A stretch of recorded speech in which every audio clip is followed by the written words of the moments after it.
Let's talk about dividing dividends between preferred stock and common stock. This, of course, assumes that the company has both a common and a preferred stock. As we mentioned before, preferred stock is actually pretty rare. So one of the advantages of being a preferred stockholder is they receive dividends before the common stockholders. Now, this doesn't mean time-wise, so this isn't talking about dates or anything like that.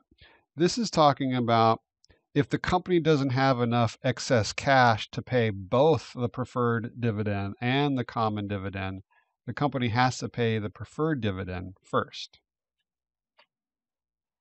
So common stockholders only receive the dividends if the total amount of cash dividends declared is large enough to pay both the preferred and the common dividend. So let's look at an example. Assume a corporation has 10,000 shares outstanding of preferred stock, $50 par, 6%, and 50,000 shares of $1 par common stock. So our first step is to calculate the amount of the preferred dividend. Now looking up here, for the preferred stock, it says it's 6% of a $50 par.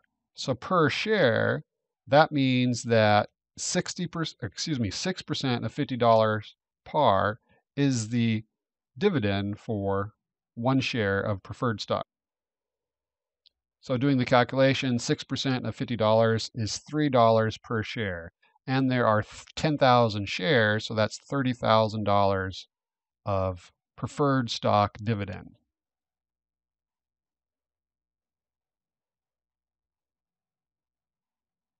Okay, so here's our first situation. The company only has $50,000 of cash for the dividend, and that is declared for the dividends.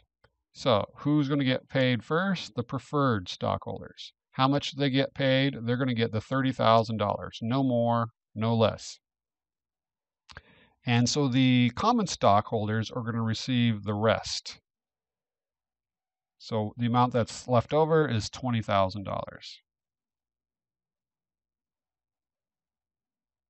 Now let's look at a different situation. This year, the company only has $25,000 of cash dividends that they've declared. So who gets the dividends first? Well, the preferred stockholders get it. In this case, they are only going to get $25,000. And this common stockholders receive nothing because they are second in line for the cash dividends. Now let's talk about the types of preferred stock. There's two types. There's cumulative and non-cumulative.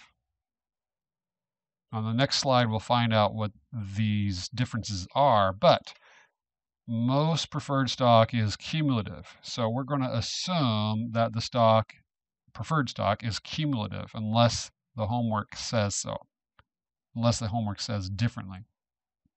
So what is a cumulative versus non-cumulative? So if a company fails to pay its preferred dividend, the dividend is said to be passed. So if the stock is cumulative, preferred stock, past dividends, now remember these are dividends that were not paid, are said to be in arrears or late.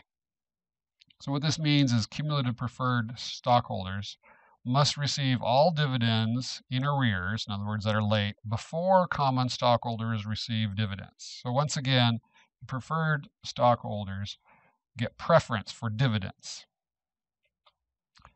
And for cumulative preferred stock, dividends that are skipped are said to be accumulating. So this means that the company needs to keep track of the dividends they skipped, and they need to pay that to the preferred stockholders before the common stockholders receive any dividend whatsoever. Now, the other type of preferred stock is non-cumulative preferred stock. What this means is dividends not paid do not accumulate from one year to the next. So if they skip a preferred stockholder dividend, then they do not have to make it up because this is non-cumulative preferred stock. So obviously, from a investor viewpoint, cumulative preferred stock is much better than non-cumulative preferred stock.